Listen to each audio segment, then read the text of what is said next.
Coming up for News Central this afternoon, the New Patriotic Party begins formal processes to expel former Environment Minister Professor Kwabena Frimpong Boateng following damning comments he made against the party. We have details for you. Also coming up, Public Utility Workers Union of Ghana intensify pressure on government against the proposed attempt to privatize ECG's retail operations. We'll delve into that as well. And later, we'll bring you the story of how a joyful couple for over a long period are about to have, in fact, they've had a quadruple joy where a 30-year-old surrogate mother has had her dream come true. Details of all of these coming up for the next 1 hour.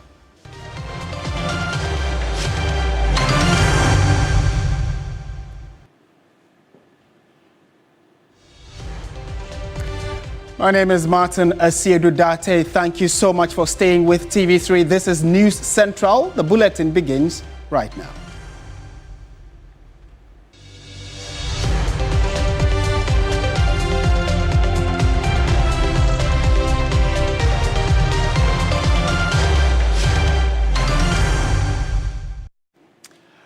We're starting from the political front, where the New Patriotic Party, the NPP, has begun formal processes to expel former Environment Minister Professor Kwabena Frimpong Boateng following comments the party says are damning and inconsistent with its values.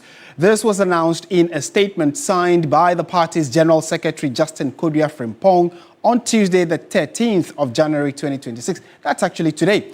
According to the party, Professor Frimpong Boateng, during an interview on Channel 1 TV on Monday, January 12, made remarks in which he described the NPP as a fake party and suggested that he no longer considers himself a member.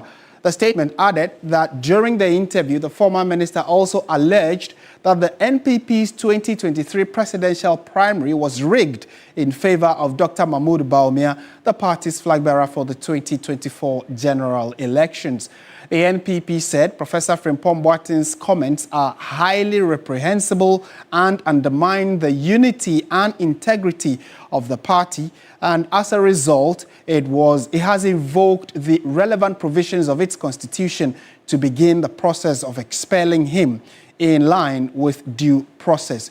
And this has been greeted with quite some reaction already on social media.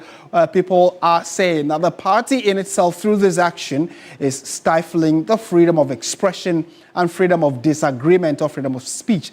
In a moment, we'll try and get some perspectives on this particular issue, which is developing really fast.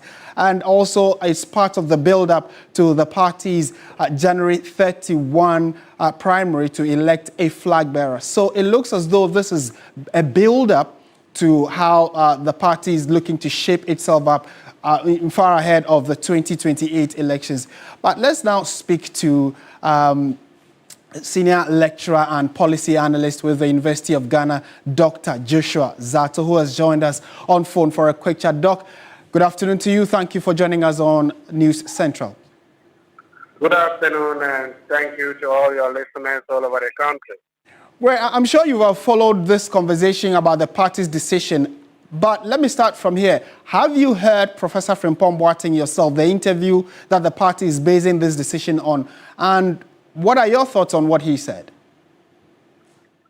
Well, thank you. Yes, I've heard a snippet of the interview, and I can say that Professor Boateng has a right to freedom of speech.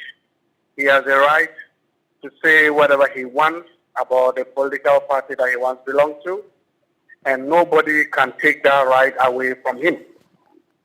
He did make some comments about his political party.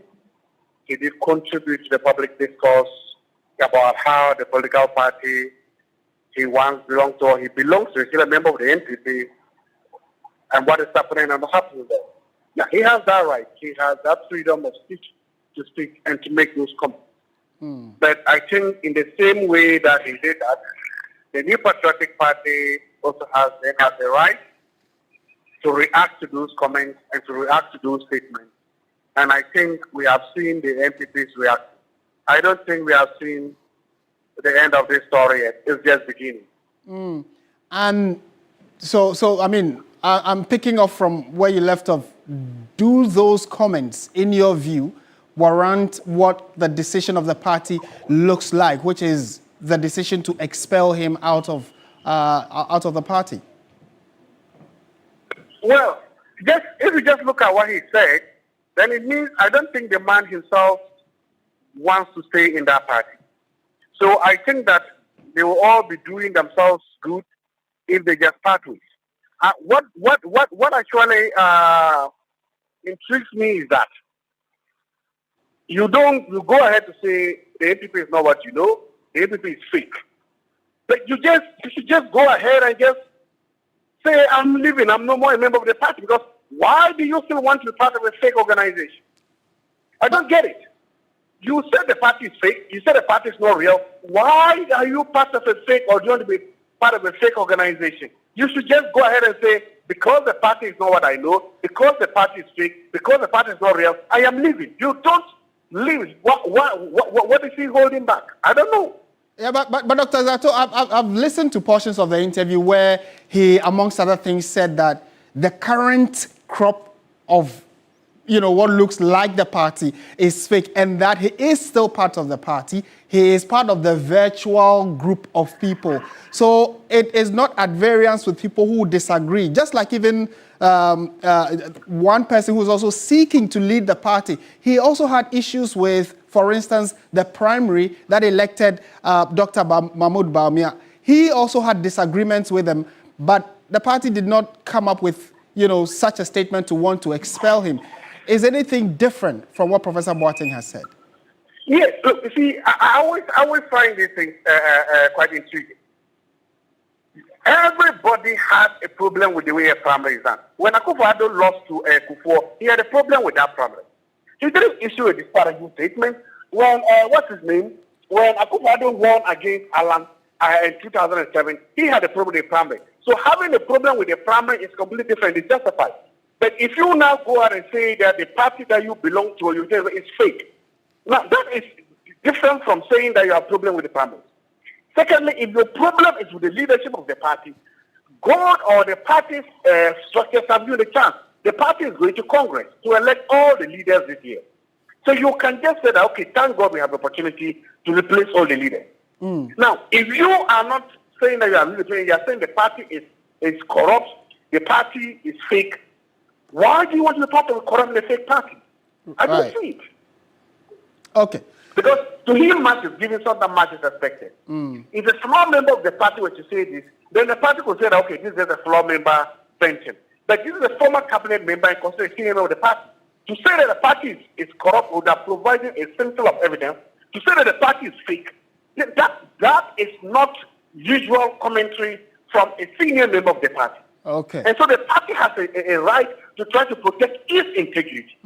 The party has the right to say that we have an integrity to protect here. And if somebody is saying that we are corrupt and somebody is saying we are fake, that person better be able to justify those things. If not, then we have to part with.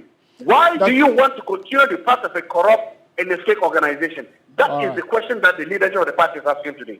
Why? Okay. Dr. Zato, thank you for your time and thoughts on this subject. He's a senior political science lecturer. We also do have Professor Smart Sapong with us. But before we go to Professor Smart Sapong, let's engage a founding member of the party and to pick his thoughts on what he also makes of this development. Dr. Nyaho Tamaklo has joined us on phone. Doc, Happy New Year to you. Good afternoon. Thank you for joining us on TV3. Many happy returns. You are an elder of the party. A colleague elder or a fellow elder is on the brink of being expelled from the party. I'm sure you've heard what must have led to this. What will your initial thoughts be on this development? I listened carefully to my colleague, Professor Philpomo Boateng, yesterday in that interview. And I'll say, without fear, that I agree with him entirely. All the points that he raised are issues that are really worrying the party. Now, what I'll say at this stage is that If they start Frimpong Boateng, then they should sack me.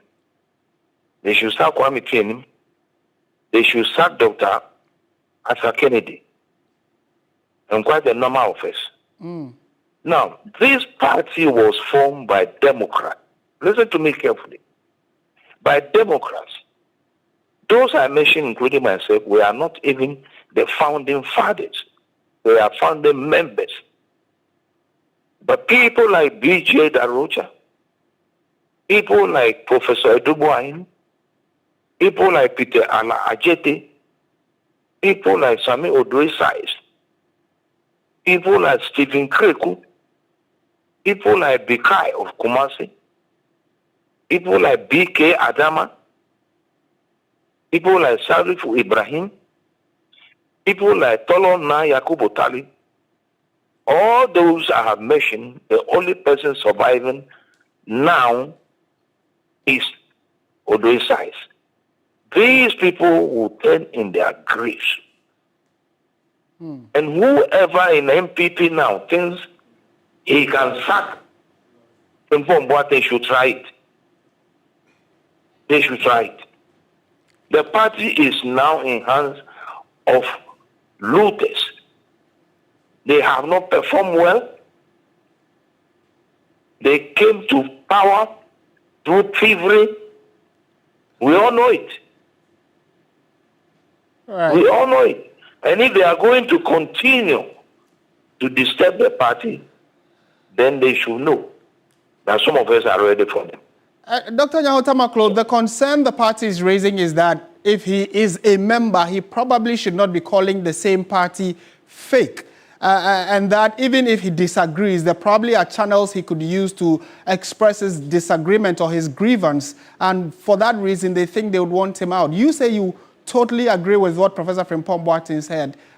How then do you take the bit about he describing the party as fake? No, Frimpong Boateng is not a kid.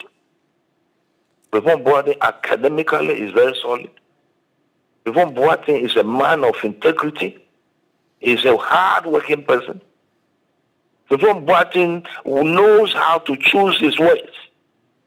And if he says the party is fake, he knows why he says so. And if I were them, they would have come a quiet discussion with him before coming out the way they came. This shows clearly that the party is on its way to destruction. And some of us, including my very self, we shall make sure that these destroyers are rather removed from the party, so that the party that was formed by men of integrity will survive. Doc, my last two questions before you take leave of us. We'll look at the bit of your submission where you said if they dare or if they want to, they should sack him and we'll see what will happen. Would you also, resign from the party or get the elders to leave the party? What is it that you think could happen if they attempt? Now they are looking forward to doing that. If they do sack him, what would happen? I will never resign from New Patriotic Party because we were there before those of them in office now came. We respected leadership and hierarchy. We did. We understudied these giants who have passed. And when you talk about sacking somebody, then you must know exactly what you are talking about. The party, as I said earlier, was a party founded on the principle of freedom and justice, on the principle of democratic dispensation, on the principle of free discussion. Okay. If Frimpong Boateng has said that the party is fake, he has not insulted anybody. He's saying exactly what or how he finds the party. And I don't see anything wrong with that. Right. And my final question, Doc, will be, so how do we resolve this? The parties are looking at a January 31 primary, a lot of political activities happening within the rank and file of the party. This seems to be a distraction. How do you think the party can resolve it going forward? Now, to begin with, initially, some of us told them that the plan they have adopted will be a failure. I said it personally, because they should have started the other way around.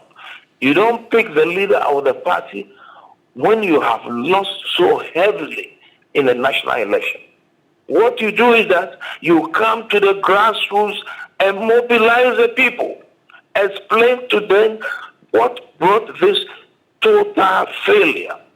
And after having mobilized the people at the grassroots, you think about leadership right down from the grassroots up to who leads the party. They are doing the other way. I said it will be a failure, and mark my words, this is the way to destruction of this great party. But some of us will not allow it to happen. All right, Dr. Nyaho Tamaklo, thank you so much for your time and thoughts on this subject. He is a founding member of the New Patriotic Party, and it's a subject matter being discussed far and wide. Let's now pick the political perspective on this. And Professor Smart Sapon, Director of Research and Innovation at the Kumasi Technical University, has joined us. Prof, good afternoon to you. I haven't seen you this year, so Happy New Year to you. And my first question naturally will be, are you surprised at the turn of events? It looks as though the party is stifling free speech. A very good afternoon to your good self, and many happy returns as we begin this new year, along with our cherished viewers. So, interesting twist to things. I think Frimpong Prof has been quiet for quite some time, and I was thinking that as his stature, he will be behind assisting in correcting some of the wrongs. It came as a surprise to me to hear that interview and to understand that perhaps he is quite on a different level, still not too happy with his party and all those things.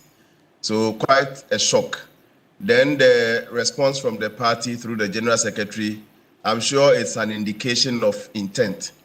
Maybe it's still not too late for them to meet midway and then see how to, if there will be further clarity on the interview to party leaders or council, and then maybe subsequently the party also amending its stance on the letter we have all read and all those things. I think it's still not too late because the responsibility is mutual.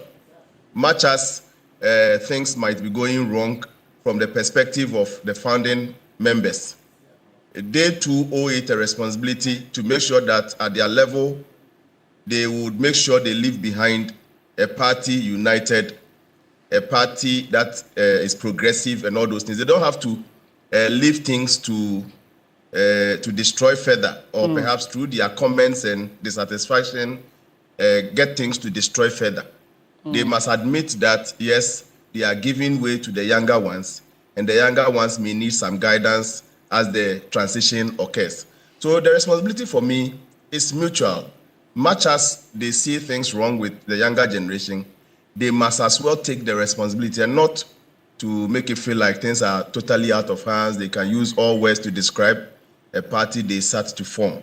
So I'm in the middle somewhere, seeking mutual responsibility from both the elders and then the younger generation, because, I mean, things cannot be allowed to go the way it has started. This wouldn't be the first time a prof or a leading member of the party expressed a disagreement of how things were done in the past. And even now that their party is in opposition, daily activities come up for public criticism. So for a senior voice like that of Professor Frimpong to come up and with this kind of immediate response, people are saying the party over time is beginning to shun the ideals of allowing democracy, freedom of speech and expression.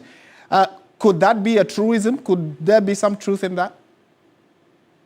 You know, internal democracy at the party level, it is not just democracy, it is an internal democracy. And some of these disagreements are expressed vigorously and vociferously during party meetings. I am sure at their council, especially the one that decided to do bottom-up, up-down approach, I'm sure there will be several vicious and vigorous disagreements, but it is internal. You are allowed to express yourself, use all terms whatsoever in the presence of the chairman and party elders. And then at the end of the day, democracy will prevail. They will perhaps cast it to a vote, and whoever stands wins, we go. When a democratic person leaves the courtroom or the place where democracy is required and stands outside the space of democracy and spews it out to the outer world, to all other competitors. You know, this thing is not only about MPP, it's about MPP versus NDC versus CPP, those things. So once you move outside the space where democracy is supposed to be entrenched, then it is beyond democracy. Then you are actually selling out, giving arsenals, weakening your party in the face of other competitors. And that is why I am calling on those who are elders perhaps to perhaps find another way, because it is incumbent on them not to leave behind as they grow older and older. The Dr. Nyahota Macro we knew some 10, 20 years ago during Kufuor's positive change, 2000 and all those, it's not the same.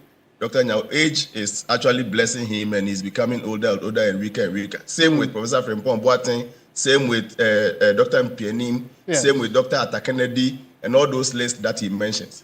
I am saying that their perspective may be different from the current perspective, and actually their generation will have to give way to the new generation. At a point, President Jerry John Rawlings had to give way, some of the others had to be toned down and allow new guys to take over. That's a good point. Sorry for butting in, but that's a good point you make about, you know, the elderly and the young generation, and they finding a middle ground where there'll be knowledge transfer, there'll be, you know, the camaraderie that we see in political parties. But there seemed to be a challenge with reaching out, especially to either the current crop of leaders or the current groupings of persons that make up the party. There seemed to be a clear disconnect. Even former President Kufuor has had cause to say that there seemed not to be the respect for the elderly in the party. I said, you know, in the local language, they say, "Penyi nifia na."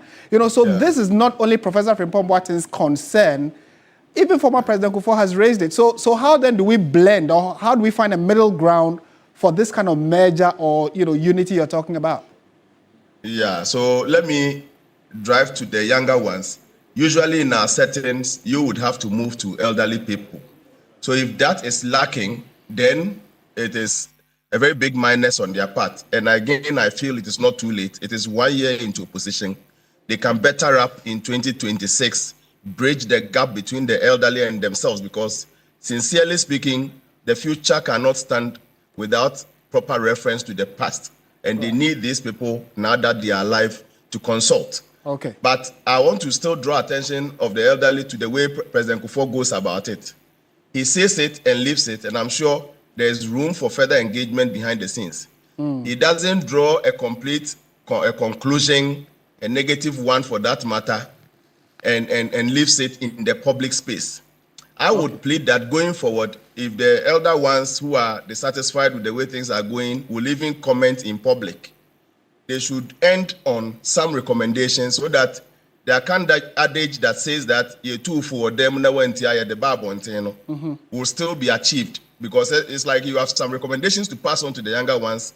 You are not getting them in-house. Okay. So once you chastise them a little outside, end it with those same conclusions, recommendations that you wish to have given to them, for which opportunity you never got. But if you leave it just like that, in a very politically competitive environment like we have in Ghana, you are largely weakening your party. All right, Professor Smart Sapon, pleasure talking to you. Thank you so much for your time and thoughts on this. Trust your election command center to keep tabs on how all of this is going to unfold, and we'll update you subsequently and see what the next line of action will be. This is News Central. Still to come, though. Everybody come, we gonna rolling over them, we gonna roll the union home. Higher! Higher!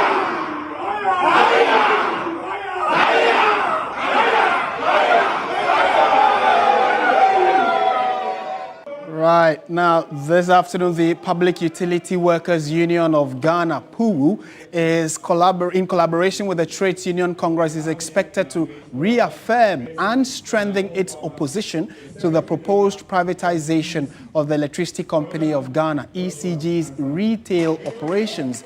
The International Monetary Fund, the IMF, in a recent report indicated that it expects private sector participation in ECG's retail operations as part of ongoing reforms. However, the union argues that such a move threatens job security, could drive up electricity tariff, and risks undermining national control over a strategic public utility, adding that previous privatization efforts in the power sector failed to improve efficiency and instead worsened service delivery and labor conditions. The union is further raising concerns over what it describes as inadequate stakeholder consultation and a lack of transparency in the process. And in a moment to speak to my colleague Noble Crosby Annan, who has been at that meeting where we're told that PUWU and organized labor are more or less up in arms against this decision by government to bring in an external or a private entity to manage ECG. Let's get the latest. Crosby, thank you for your time. So what exactly are these concerns? Is it a reiteration of what they've said in the past, or there are new issues being raised here? Exactly, Martin. This is more about reiterating the position in the past that rejecting government plans to privatize or introduce private sector participation in the work of ECG and Northern Electricity Distribution Company. They started the move as unnecessary and risky, and then it is a move that is ideologically driven. That is what they're saying. The union says the government has already begun process of appointing a transactional advisor. That we know because it came from the energy minister himself, and it's considering concession arrangements that would handle over the entire distribution chain. And I'm talking about from bulk power supply to the consumer to private entities. And a move that PUWU argues would effectively dismantle ECG and NETCO. It is insisting that privatization and so-called private sector participation are the same in substance. So privatization or private sector participation, they mean the same thing. And then PUWU and PEC base their opposition on the recent success of a 6-month union-led turnaround program implemented between July and December 2025. They say that an agreement was reached with government for a 6-month turnaround program. They have exceeded their target from 900 million to 1.5 billion cedis in the revenue. So if government allows them, they will be able to turn around the fortunes of ECG and NETCO, and there will not be the need for any private sector invitation. And so what's the proposal they are putting forward? That the government still goes ahead to bring in a private sector player, and then what would happen? Or they're asking that it's a total no privatization of any component of ECG? Martin, it is a total no, a complete no, not any part of the operations of ECG or NETCO, not the entire operation, no private sector participation at all. They say that the turnaround program was met and the review is underway, and they're urging government to halt all actions towards the privatization of ECG and then NETCO.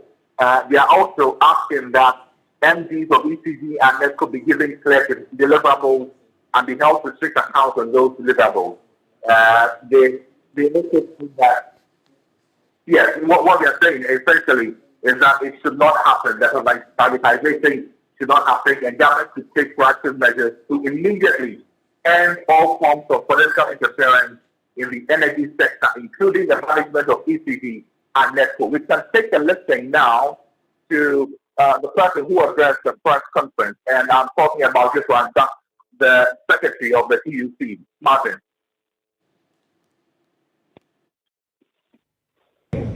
We have noticed the vigorous attempts by government and its officials to distinguish between privatization and private sector participation in ECG and NETCO. We would like to place on record that privatization and private sector participation are one and the same.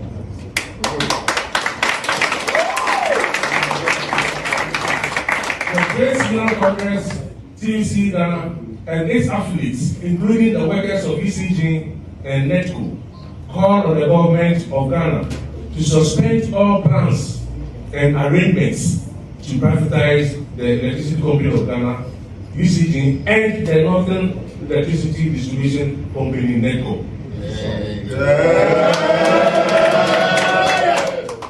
This call is based on the recent history of privatization in Ghana.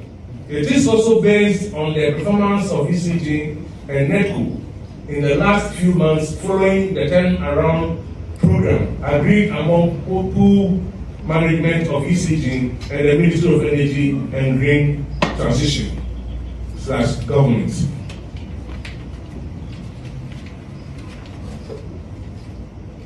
ECG turnaround program. In June 2025, POO and TUC proposed what we deemed practical and sustainable solutions to the Minister of Energy and Green Transition in respect of addressing the challenges facing ECG. Our proposals outlined key deliverables for management, staff, and ministry under the turnaround program to revive the fortunes of ECG and the entire electricity distribution sector. At the heart of the proposal is revenue mobilization. All right, so that is Joshua Ansan, the General Secretary of the Trade Union Congress, ending that report by Noble Crosby. And thank you. Certainly in subsequent bulletins, we'll update you on how all of this plays out and what government's reaction will be. This is still News Central on TV3. Still to come, we'll be taking you to the Supreme Court where, many of you who've been following, you know about the Bandai constituency debacle. Well, there is a decision. We'll tell you that in a moment. Stay with us.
News Central on TV3, and like we indicated, a lot has been happening at the courts. Let's go there and let you know what's happening. It has to do with the Pandai constituency, and the Supreme Court has set January 28, which is a Wednesday, to rule on the application by Member of Parliament for Pandai, Matthew Nyindam, to quash the decision of the Tamale High Court. The NDC parliamentary candidate for Pandai, Daniel Insala Wakpal, filed an election petition which resulted in the annulment of Nyindam's election.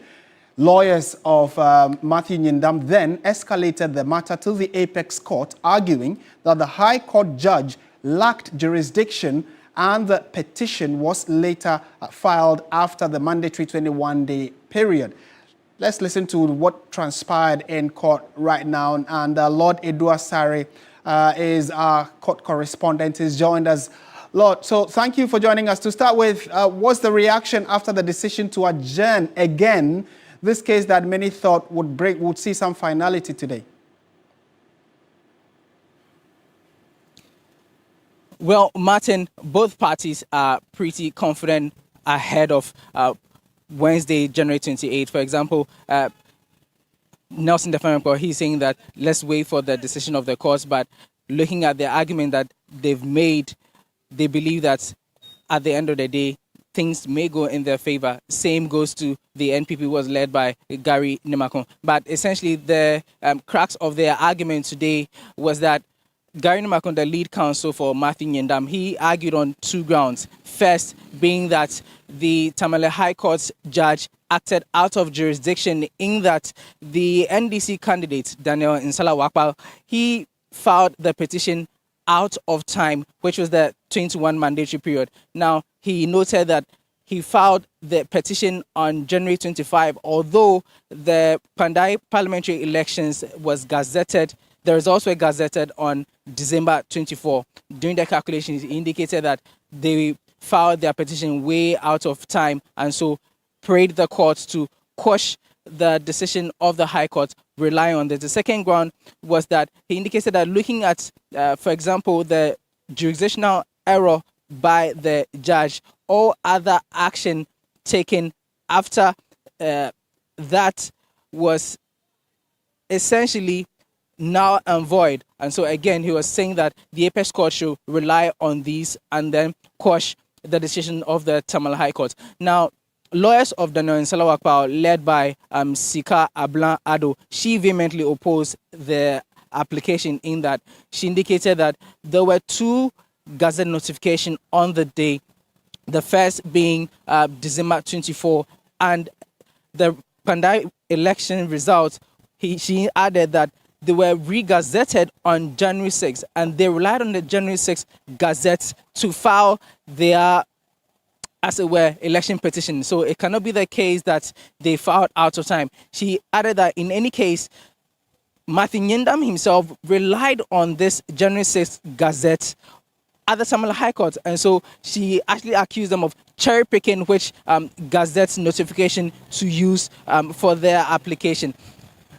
Counsel for the Electoral Commission, who, by the way, Martin, they turned up in court today, because you recall that at the last time there was no representation from the Electoral Commission. It was just the lawyer who was in court, and it evoked some emotional outbursts, for want of a better word, from the bench, blasting them that they should take the matter pretty seriously. And so this time around, we had representation from the Electoral Commission. So the lead counsel, Justin Amenuvo, he indicated that, you'd recall, Martin, that the Akwetia parliamentary results had a similar situation, where they indicated that media publication of the Gazette was relied on to declare the for which reason they filed the petition. And so indicated that using this in hindsight, or using this as a case study, immediately this happened, he went to get the hard copy of both gazettes, which is the December 24 and then January 6. And so he indicated that the court should rely on these. So, Martin, basically,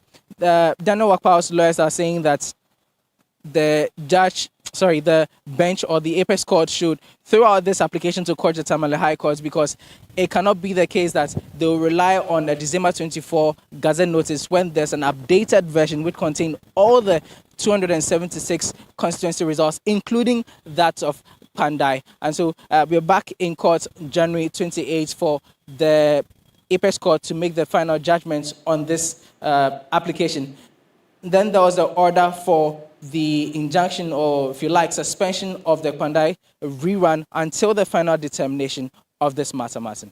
Right, and Lord Edu Asari, they're reporting from the court. So we know that January 28th is just next week, Wednesday, and we'll definitely be updating you on that. But we know that one of the counsels for the NDC in the person of Dafamakpo Nelson has also been speaking on this. So let's listen to him. Members of the media, the court just heard arguments in the sexual application board against the decision that was delivered by the High Court Commercial Division in Tamale regarding the order directing the Electoral Commission to order for a rerun in the Pandai parliamentary elections. The matter has been adjourned to, I believe, Wednesday, 28th of January for a decision. Now, we believe in the wisdom of the Supreme Court, so we know that justice will be done. You must look at conduct of the parties in the matter. This is a case that the applicant or the respondent in this matter, the second interested party, the applicant in the petition case in Tamale, didn't sleep on his rights. When the Electoral Commission was refusing to issue Gazette notifications, after 2 weeks, when the elections were held on the 7th, and by the 23rd, time was running. So we went to court. Nobody can blame somebody who goes to seek a judicial remedy. So where public documents are made available in court and they are brought to your attention, you have a duty under law to observe the terms of those public documents. Today they say that they are online publications, but they were not online publications. Those were the same documents they brought to Parliament. In fact, on the 6th of January, that was the document that the clerk relied on to swear me to take the former in as a member of Parliament. Right, so in the coming days, we'll know what the court's decision will be. Let's go to one of our headline stories we have for you this afternoon. It's all joy for a 30-year-old surrogate mother who has given birth to quadruplets in Ghana, bringing hope and joy to a couple who had been struggling with infertility. The intended mother had lost her womb during a fibroid operation, making it impossible for her to carry a pregnancy. Portia Gabo brings us excerpts of a full story that will be aired later tonight.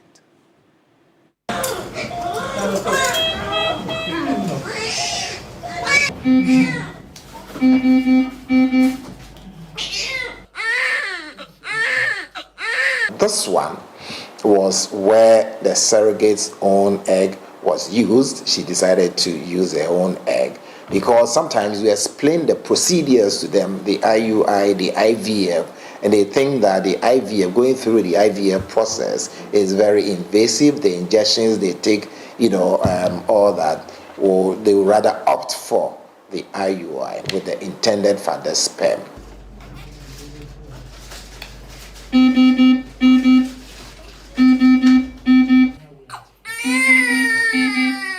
Our lawyer has drafted a 28-page agreement. The surrogacy is now regulated in Ghana.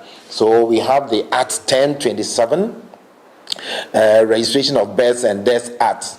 When you go in there, you see that surrogacy is regulated in the country. So everybody is serious about it, and we are very particular about it, especially taking the welfare and health of the surrogates into consideration, making sure that she is well catered for.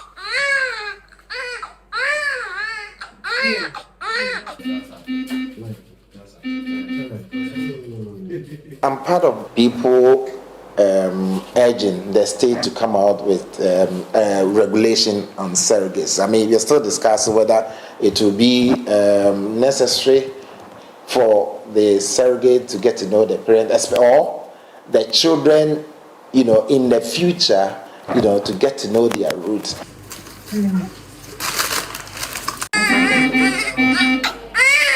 From $28,000 you can't get it. But in other facilities in the country, and then all that starts from $30,000. In the States, you are getting to around $100,000. So surrogacy can be expensive, but then we try as much as possible to be reasonable.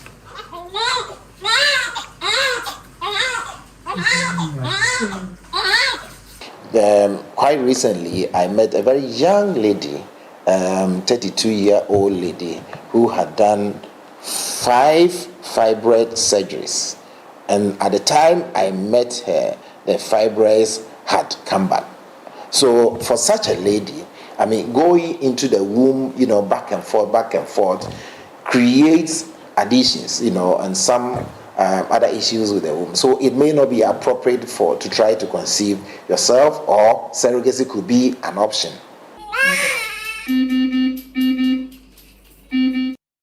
And many people watching this story are smiling. May you receive the bounty of having a baby cry at home if you are expecting. Hallelujah to that. Well, we'll bring you that full story later tonight, so you want to stay with TV3 and watch how the full story unfolded. Let's go on to some other stories now. The Ministry of the Interior is urging the public to take advantage of the ongoing gun amnesty program or face a 10-year prison term if they are found out. Now, the Small Arms Commission is also cautioning foreigners that anyone caught with illicit weapons or attempting to smuggle them into the country will not be spared. Firearm importation, sales, new permits and registrations remain suspended as government and security agencies intensify efforts to retrieve illicit weapons. Since 2002, over 10,000 illegal firearms have been destroyed. Police and Small Arms Commission data for the first half of 2025 recorded 122 armed robberies, 342 murders, 70 arrests for unlawful possession, 156 deaths, and 93 injuries from gun-related incidents. The Deputy Interior Minister, Ebenezer Oklete Telabi, says calls for an extension of the amnesty are under review, but once it ends, the law will fully take effect. Are aware of the growing public interest and still go a call for the extension of the gun amnesty program. I wish to assure you that the Honorable Minister of Interior is giving careful consideration to these calls. While this consideration is ongoing, it is important to emphasize that the amnesty is still in effect. Let me be clear that once the amnesty period comes to an end, the law will be enforced fully and with your support. Executive Secretary of National Commission on Small Arms and Light Weapons, Dr. Adam Bona, confirms in an interview strict background checks before firearm licenses are issued. If you are someone with good behavior, someone who the law says we can register for you, it will be registered for you after background checks and everything. But those ones that are brought in and cannot be registered, we are confiscated to the state and destroyed. And we have thousands of them that are likely to be destroyed, hopefully this year. He warned against attempts to aid the smuggling of illicit arms. Anyone who comes in, even if it's a diplomatic, you enjoy diplomatic immunity. You have a diplomatic bag that is sealed with a diplomatic seal, that it shouldn't be opened. If we have intel that that diplomatic bag contains weapons, illicit weapons, it will be opened. You can't come under the guise of diplomacy and bring weapons. But if we have credible intelligence that that bag there contains firearm and ammunition, and you haven't declared them, obviously it will be opened. And if it is opened, I will take you through the due process. He further notes that an informant reward scheme will help recover the remaining illegal weapons, urging citizens to report offenders to police for compensation. Now, I'm sure those of you who are in the University of Ghana would know by now that the Ministry of Education, through the Ghana Tertiary Education Commission, GTEC, has announced the approved fees and charges for the 2025-2026 academic year with no increase in the academic facility user fee. This follows widespread public concern after the University of Ghana released a provisional fee scheduling which indicated an increase of 25%, prompting an immediate intervention by the Education Ministry. Let's listen to the Deputy Education Minister who's been speaking in this report by Nura Mohammed. Students of the University of Ghana were met with unexpected news as they returned to campus for the first semester. The revised fee structure reflected increments of up to 25% for some year groups, with others recording increases as high as 34%. The development sparked widespread outrage among students, parents, and the general public amid concerns that the fee hikes were not approved by Parliament as required by law. In response, the Ghana Tertiary Education Commission (GTEC), in a letter dated January 5, directed the University of Ghana to reverse all fee increments, suspend further collection, and refund monies already paid under the increased rates. Following a stakeholder meeting on January 8 involving the Education Ministry, GTEC, University Management, and student leadership, the Deputy Minister for Education, Dr. Clement Park, together with GTEC, issued a directive on Monday, January 12, to communicate the revised and approved fees and charges for the 2025-2026 academic year. As we speak, GTEC has already written to the University of Ghana on the 6 points that we agreed upon. But essentially, the meeting sought to examine the fee increases, which components of the fees were increased, and to look at a fee that would not encumber students. But primarily, most of the increases were not from the university. They were from third-party entities like the SRC and GRASAD. We believe that what we have given the go-ahead for the university to implement is acceptable to all parties involved. Yeah. The Deputy Minister further assured students who have already paid the increased fees that refunds or adjustments will be made, while also outlining possible sanctions should the university fail to comply with the approved fee structure. The initial directive from GTEC, as instigated by the ministry, was for the university to reverse all charges or payments made on the back of the initially reported increases. So we expect that that would have been reversed. Or there will always be sanctions. That is why, as a ministry and by the direction of the minister, everything we do, we work with the regulator. Although we are the ministry, we regulate tertiary education through the Ghana Tertiary Education Commission, who can crack the whip. So if UG decides to do otherwise, you can be sure that UG will be sanctioned. Now, 3 people have lost their lives in a tragic road accident on the Ofenso Bridge. The incident has sparked widespread concern about road safety on the busy Kumasi-Ofenso highway.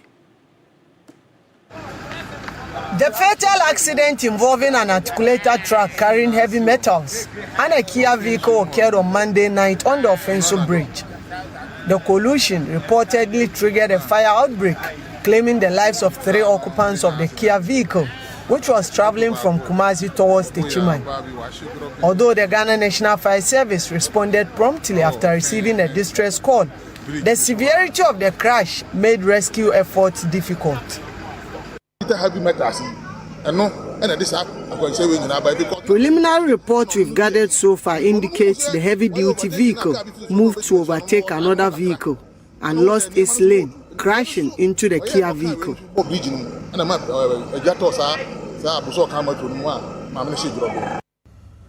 The accident led to heavy traffic congestion on the Kumasi-Ofenso stretch, disrupting movement for several hours.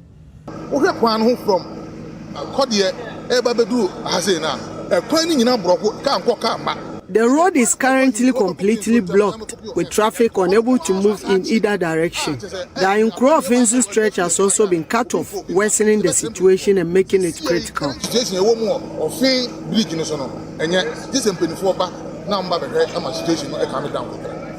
Meanwhile, one other person sustained critical injuries and is currently receiving treatment at the Ofenso hospital. Authorities have since launched investigation into the cause of the accident and are urging motorists to exercise caution, particularly at night and on busy highways. Ibrahim Abubakar, TV3 News, Ofenso, Ashanti Region. Well, on that unfortunate note, we bring the bulletin to an end. Thank you so much for watching. If you visit 3news.com, we have many more stories there. You can get pictures, sounds, and videos as well. Thank you for watching. Have a pleasant afternoon. Bye for now.